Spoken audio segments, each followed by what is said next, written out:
Well, let's just jump right into it because we saw I just got back from London. So it was literally like Monday morning when I was watching this game. I'm not really sure what time it is or where I am, to be honest, but the Chiefs and the Lions at Arrowhead, Sunday night in America, Monday early morning in London time. And it was it started off from start to finish. I feel like if we would have played this game 3, 4 times, we would gotten 50-50 results. I would have loved to see, what happened if the Lions were I'm a Lions fan, I'll admit it. If the Lions were fully healthy in their secondary, just because I want to see best on best. And we saw vintage Patrick Mahomes. It was what we're used to from 15. So, guys, what were your initial impressions on this game? Like, what did you notice from your eagle eyes from both of your perspectives? Logan, let's start with you. Yeah, I think you mentioned it right there with the injuries in the secondary. And what Patrick Mahomes has developed, in my opinion, since the loss of Tyreek Hill is less downfield throws, but more of the check downs, more playing traditional quarterback in rhythm, get the ball out quickly, RPO game. If the run's not there, fire a screen out, get 7 yards a pop. And if you're the Lions and you're down like your top five corners, you really can't play man to man against that speed. Obviously, the Chiefs got some of that speed back with Xavier Worthy. So they kind of got dinked and dunked to death. Travis Kelsey was awake and making some things happen with Taylor in the building. So I felt as like, this is Mahomes' development as a passer, and you can't write the Chiefs off at all. Zach will tell you that's a tough place to play, regardless of their record. If Andy Reid's on that sideline, Mahomes is in the game. In Arrowhead, I don't care what their record is, that's a tough game to go win. I thought Mahomes with his legs was awesome. I think a lot of their run game is him making plays with his legs, whether it be a 4-yard scramble or getting out of the pocket and finding someone over the middle of the field open. I love what Detroit did early. They ran the ball well early. It was kind of an old school game, hard, tough, earned runs. Um, they mixed it up with Penei Sewell. They were moving around on the line. I think they were trying to find some matchups, get him on Cruz Jones. And they did some great things early. And then, it really came down to that last drive there where they go up 10, Kansas City goes up 10 points and Detroit's got to have a drive and they let a linebacker run through a 4-yard loss. And that's kind of, they're coming out of the hole after that one. But kind of an awesome old school football game. When you watch the tape, the trenches, hard earned runs by Montgomery and Gibbs and Pacheco and all those guys. So really fun game to go back and look at the tape.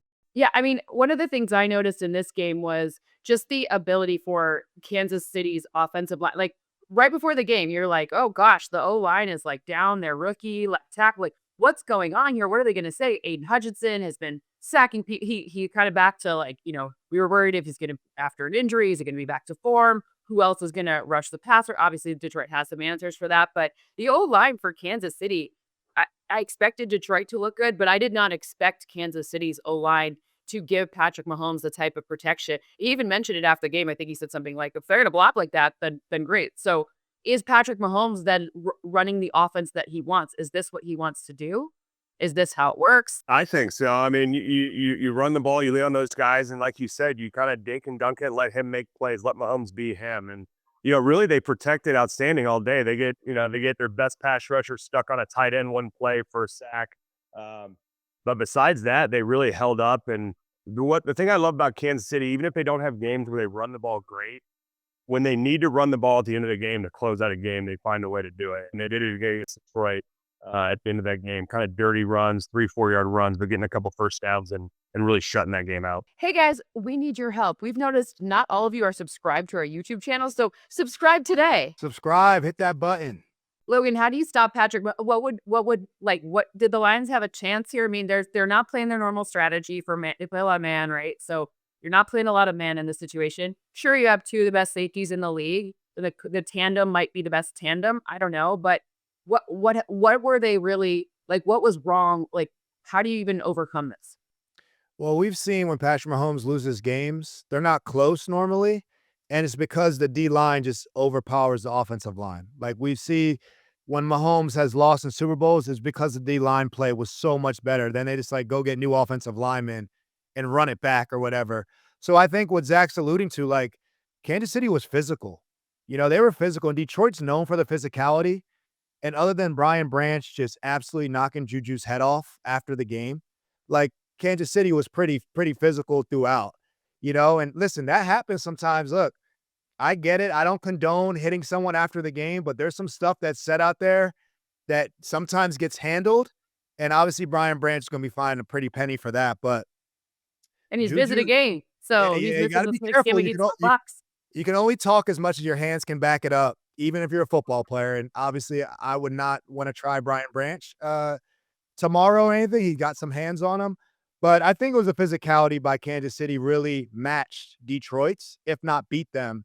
And I think the 4 minute at the end of game when your running backs are running people over and Pacheco and Kareem Hunt are finishing like that, that's like, wow, we don't expect Kansas City to be that physical of a team, but they really are. Okay, so let's talk about the trick play for a second, because both of these teams in the red area, they do some stuff that we're not used to. We're not, anticipating necessarily. But let's switch it over to the Lions side of things, because clearly there was some confusion. That's one way to put it, right? But there was some confusion about a play and what the rules are. I'm not a rules analyst. That's not my forte. I don't even know what a catch is. Happen to be fair, like I have to be told what a catch is. Maybe Zach could talk about Des with that sometimes. But whatever. Ultimately, who knows what a catch is? But I do know essentially that both of these offenses like to do things to try to throw the other defensive players off kilter. And I'm curious, from the Lions' point of view, what does it feel like, Zach, if you're an offensive lineman, let's pretend for the Lions, like what's going on here? And by the way, why haven't they run much jumbo this year? Why not? Now they're doing six. I guess they hadn't run one snap with 6 linemen all season long. Wild, which is it's crazy. And that's what I love what they did in the first half. I wish they would have come acted a little more in the second half. They were running that jumbo and they were shifting Panay over to the left side, I think, to get him on Chris Jones, but they really had some nice plays. And they kind of got away from it. I don't know if Kansas City adjusted and they didn't like the adjustment or whatever, but they didn't come back to it in the second half at all. And I think it was working for them. A couple nice stretch and cut runs early in the game. But really, when you get down to the red zone, I think it's a time on task thing. I mean, obviously, when you watch these two teams in their red zone film, you can tell they spend a lot of time on it, because if you don't, there's no way you're executing those plays, right? And then I can say, Detroit is known for running those trick plays. They obviously had that kind of famous one versus us a couple of years ago. They got dinged on, but I did listen to Coach Campbell after that game, and he said, "Hey, I discussed it with the referee before the game. What we do." So I'm curious if before this game, if he went to the refs and said, "Hey, we have a play. We're going to run the red zone with our quarterback," because that would make me mad. And that's where I kind of got that frustration from Coach Campbell. It's like, hey, we talked about what we're going to do, and now we're getting called a minute after the play. So, those plays are fun when they work. And if you have time to practice them, and they're great, because everyone knows how hard it is to score down in the red zone, and any kind of advantage you can get down there is huge. How do you look to stop those trick plays in the red area, Logan? Like what's the strategy? Like be like, oh, look for jumbo in the red area, or some crazy offensive lineman, Dan Skipper throwing out. Oh wait, no, he just does that anyways. I would say from just a defensive perspective, even if you see a trick play, whether it works or doesn't work, you have to prepare for it. So much time goes into practice. Yeah. Just seeing all their trick plays that they've run for the last 3-4 years, they'll go back and say, oh, they ran this one against me when I coached here, or I remember he ran this one 6 years ago. So you're chasing a lot of ghosts with that. And I know Bill Belichick knows that Andy Reid's a West Coast system coach, and a big thing in the red area with any Chiefs play is flat left, as we would call it. The offense is right. Roll Mahomes out to the right. And I lost the Super Bowl on the 49ers to a flat left play where they scored. But a lot of that comes with the Kelsey shovel passes, because he's another option to it. So you have to worry about the shovels. Yeah. You have to worry about Mahomes getting to his right hand, where he extends. A lot of his heroics have come for him extending. So we used to have blitzes blindly off the left side, defensive left, offensive right, because we know Andy Reid has a tendency for a lot of these plays. We don't know who's going to get the ball. We just know they might go to the right, So that's how you're kind of playing tendencies.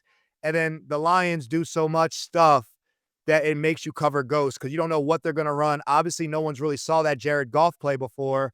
So now you're like, next week, do they come back to that? Do they not do that? I will say this, and I'm going to go on a record.